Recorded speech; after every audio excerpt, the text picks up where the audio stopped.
अल्हम्दुलिल्लाहि रब्बिल आलमीन अस्सलातु वस्सलामु अला सय्यिदिल मुरसलीन अम्मा बाद फ़अऊज़ु बिल्लाहि मिनश शैतानिर रजीम बिस्मिल्लाहिर रहमानिर रहीम।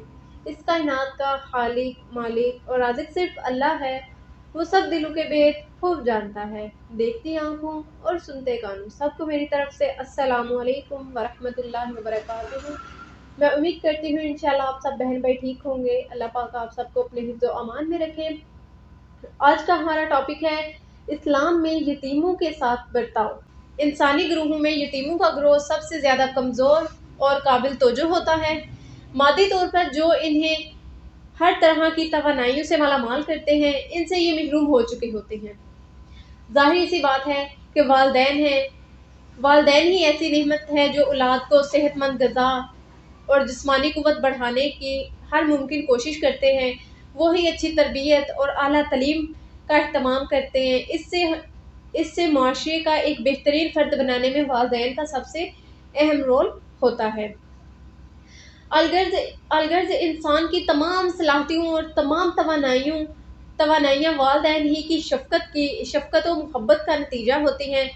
लिहाजा जो बचपन में ही बच्चों के वालदैन का साया सर से उठ गया, महरूम हो गया, जिसके सबब इसका कमज़ोर होना, बेसहारा और मुहताज होना फितरी बात है। मगर इन तमाम कमज़ोरियों के बावजूद भी वो इंसान ज़रूर है और एक समाज का फ़र्द ही बनना है। लिहाजा अब हम सब की ज़िम्मेदारी होती है कि इस मुआशरे को सही तर्जुमान बनाने के लिए हर मुमकिन कोशिश करें। क्योंकि अगर किसी की सेहत खराब हो गई या उसे अच्छी तालीम और तरबियत से महरूम रखा गया और बुराइयों में मुब्तला हो गया, तो पूरे ख़ानदान, पूरी फैमिली, पूरे मोहल्ले, पूरे गांव को वो खराब करेगा, जिसके सबब हज़ारों समाजी बीमारियां जन्म लेगी। जैसे जैसे वो जवान होगा, वो चोरी, डाकू, वो बड़े बड़े काम करने की कोशिश करेगा, बुराइयां करने की कोशिश करेगा, शराबी बनेगा। इस तरह से हमारे मोहल्ले, हमारा गांव का नाम खराब होगा, उसके ख़ानदान का नाम खराब होगा। और साथ एक तो यतीम होता है क्योंकि उसके सर से उसके वालिदैन का साया उठ जाता है जब, तो वो फिर एक मोहल्ले, उसके ख़ानदान का काम होता है उसे संभालना, उसकी तालीम और तरबियत करनी, उसे कामयाबी के रास्ते पर लाना और उसे बताना कि बेटा ये बुराई है और ये अच्छाई है, आपको अच्छाई की तरफ आना है। जिस तरह आप अपने बच्चों को समझाते हैं, आप अपने बच्चों को रात को लेक्चर्स देते हैं, वैसे ही उस बच्चे को लेक्चर दें, ताकि वो महसूस कर सके कि आखिर मेरे सर पे किसी का हाथ है तो मुझे ये काम करना ही करना है। अगर आप उस बच्चे पे बस पैसे खर्च करते जाएंगे, इस तरह वो बच्चे की तरबियत बिल्कुल नहीं होगी। जब तक आप उसे अपने बच्चों जैसा ना समझें, अपने बच्चों जैसा प्यार करें, अपने बच्चों जैसे डांटें भी। ज़रूरी नहीं है बच्चे को आप बस प्यार करें, बच्चे को अपने बच्चों जैसा डांटें, हर बात पे डांटें, जो वो गलत काम करे उस काम पे डांटें। उसे यतीम देखकर या उस पे मतलब कि तरस खाकर उसे ये ना कहें कि बेचारे को रहने दो यार, जो करता है करने दे। ऐसा बिल्कुल नहीं करना।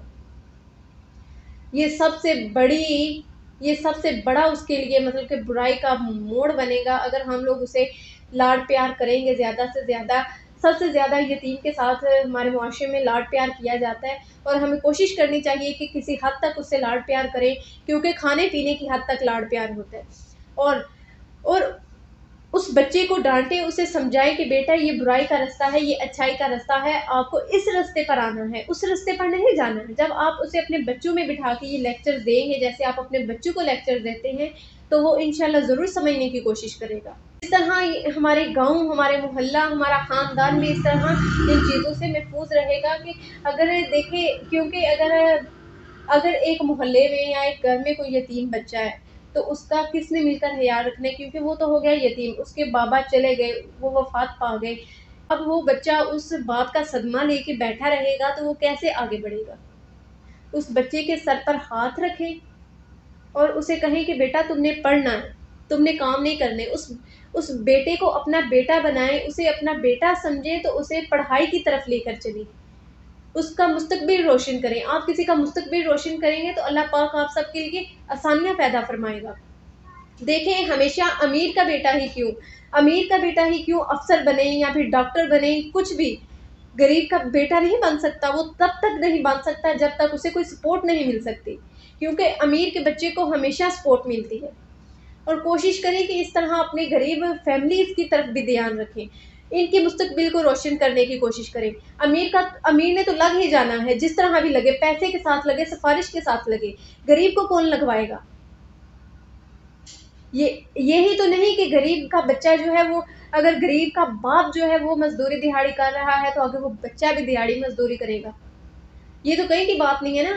تو اپنے آس پاس دھیان رکھیں، بچے کو 1 سے 2 بکس لے دیں، اسے کہیں کہ بیٹا یہ تمہارا روز کا لیسن ہے، یہ تم نے کرنا ہے، ہر کلاس کے حساب سے اسے بکس لے کر دیں، وہ کرے کام، اور انشاءاللہ اس کے دل میں شوق پیدا ہوگا تو وہ دن بدن ٹھیک ہوتا جائے گا، یعنی کہ بہتر ہوتا جائے گا، اور اس کا پڑھائی میں دل بھی لگ جائے گا۔ اسلام ایک پاکیزہ سماجی امن و امان کا مذہب ہے جو ہر حالت میں سماجی نسور کو دفع کرنے کی تعلیم دینے کے ساتھ ساتھ عملی طور پر بھی اس کا اہتمام کرتا ہے۔ چنانچہ یتیموں سے پیدا ہونے والے سماجی برائیوں سے بچنے کے لیے یتیموں کے ساتھ شفقت، محبت اور ان کی اچھی اور صحیح تعلیم و تربیت کا اہتمام کرنے کے لیے ہمارا ساتھ دیں۔ انشاءاللہ ہم اگر اس بچے پر ہاتھ رکھیں گے تو وہ ضرور پڑھے گا، اور یتیموں کے ساتھ ظلم و ستم کرنے والے یا ان کا مال ہضم کرنے والے کبھی بھی جنت میں نہیں جائیں گے، وہ ہمیشہ جہنمی ہوگا۔ ہم سب کو کوشش کرنی چاہیے کہ ان کی ہر طرح سے کمی کو پورا کیا جائے، ان کی ضرورت جو ہے ان کو پورا کیا جائے، غریب، یتیم، مزدور، مطلب جس طرح کا بھی کوئی انسان ہے اس کی مدد کریں۔ اللہ تعالیٰ کے سوا اس کا اگر کوئی نہیں ہے اس دنیا میں تو اس کی مدد کر دے۔ اللہ پاک آپ سب کے لیے بہت ساری آسانیاں پیدا فرمائے گا انشاءاللہ۔ اللہ تعالیٰ ضرور ہمارے لیے، اگر یہاں نہیں تو کل کو آخرت میں ہمارے لیے ضرور کوئی نہ کوئی مشکلات اللہ تعالیٰ ہمارے لیے آسان فرمائے گا انشاءاللہ۔ نیکسٹ ویڈیو میں ملاقات ہوگی۔ اسی کے ساتھ اپنے میزبان صالحہ اشتیاق کو اجازت دیجیے۔ اعوذ باللہ من الشیطان الرجیم، بسم اللہ الرحمن الرحیم۔ السلام علیکم ورحمۃ اللہ وبرکاتہ۔